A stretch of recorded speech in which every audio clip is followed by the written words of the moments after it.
Hey, it's Kyle with a video discussing 7 ways to make sure your road trip gets off to the best possible start. I've done more than 20 cross-country road trips, and in this video I'm going to share some of the best tips I've learned through the years. The first tip is to make sure that all of your stuff is packed up and ready to go the day before, not the night before or the day before. I'm leaving tomorrow. I got everything packed the way I want it. You want to make sure you can have everything done before you go to bed. You're not pulling an all-nighter, cramming to get the car packed right. And make sure if you're picking up somebody in the morning that doesn't live with you, say you're picking up a friend for the road trip, make sure their stuff is already packed away the day before, because I guarantee you, if you say you're going to pick them up at 7, you show up at 7, they're still cramming, getting their stuff, getting ready to go. And plus, when their stuff is ready to go, you're going to have to undo all the stuff you've just packed, repack it all over again. So make sure your stuff and anybody you're going with stuff is ready to go the day before.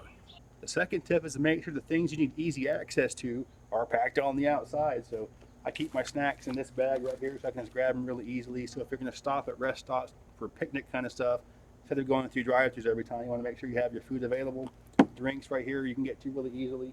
And also really important, if you're going to stay at motels, the kind of motels where you drive up to your room each night, make sure the stuff you're going to be taking into the room with you is packed toward the outside. So I don't want to leave valuables in the car while I'm inside the motel room. The car's out in the parking lot. So laptop bag here, backpack here has some electronic stuff in it.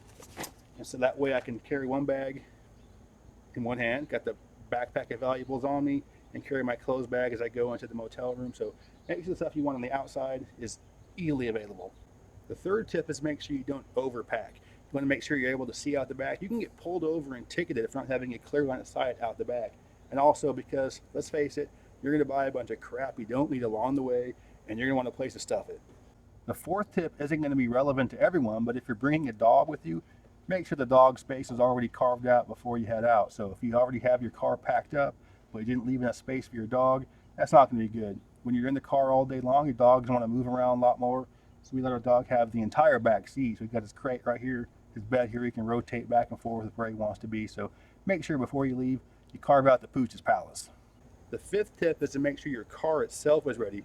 Make sure it's gassed up the day before, tire pressure checked the day before. If there's any work that had to be done to the car, like getting the oil change or whatever, make sure that's done before you leave. And also, if your windshield wipers are even halfway gone, go ahead and get a new set. There's no way you're going to do a cross-country road trip without going through a rain at some point. It's really nice to have new wipers, so make sure the car is ready before you head out on the trip.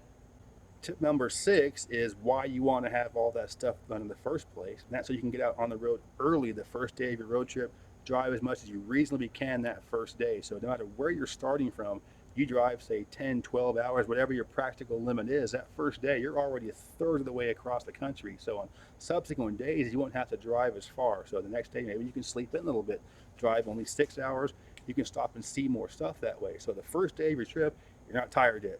Go ahead and drive a long way. You don't have to be in the middle of your trip having to cover 10 to 12 hours. It really makes you a lot more tired. So the first day, drive all day, and you're really far from home, and you can see things that are really far from where you live immediately in your road trip.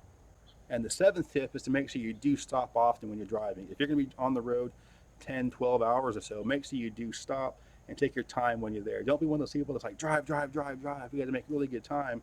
Or when you stop for gas, don't be like, oh, we got to rush, hurry up, get back in the car. Take your time when you stop.